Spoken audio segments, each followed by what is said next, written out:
Halo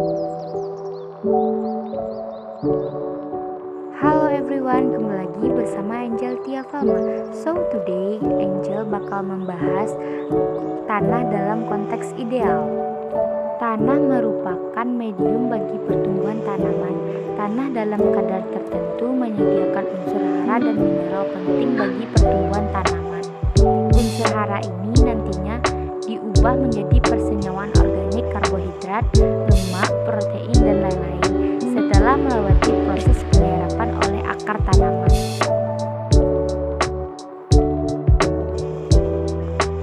Komponen penyusun tanah dan pengaruhnya bagi tanaman. Ketika kita mencangkul di kebun, akan diperoleh sebongkah tanah.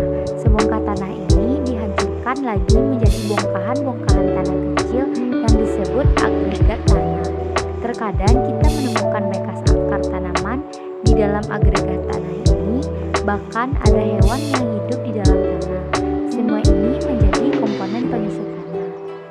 Ada 4 komponen penyusun tanah secara ideal.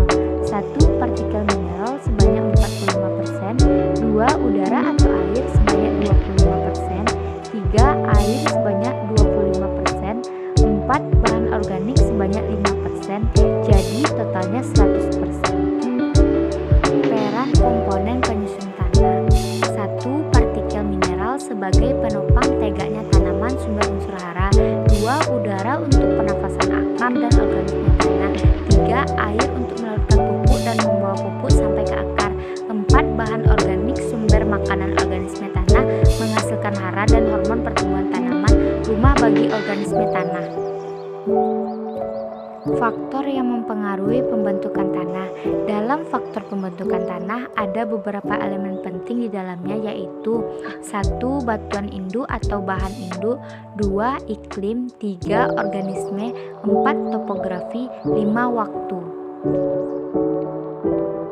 Genesis dan klasifikasi tanah. Genesis tanah adalah ilmu yang mempelajari proses-proses dan faktor-faktor pembentuk tanah.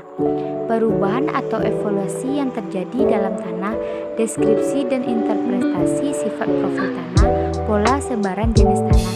Pedologi adalah genesis, klasifikasi, dan survei tanah, ilmu tanah secara umum. Klasifikasi tanah, ilmu yang mempelajari cara-cara membedakan sifat tanah satu sama lain dan mengelompokkan tanah ke dalam kelas-kelas tertentu atas dasar kesamaan sifat penciri yang dimilikinya. Menurut Harjo-Wigeno 2003, penggolongan tanah ke dalam berbagai kumpulan atas dasar ciri-ciri tertentu secara bertingkat-tingkat. Menurut Suprapto Harjo 1961, penggolongan tanah secara sistematik ke dalam kelas-kelas atas dasar sifat-sifatnya menurut Sobher dan Baird 1978. Eksistensi, genesis, dan klasifikasi tanah.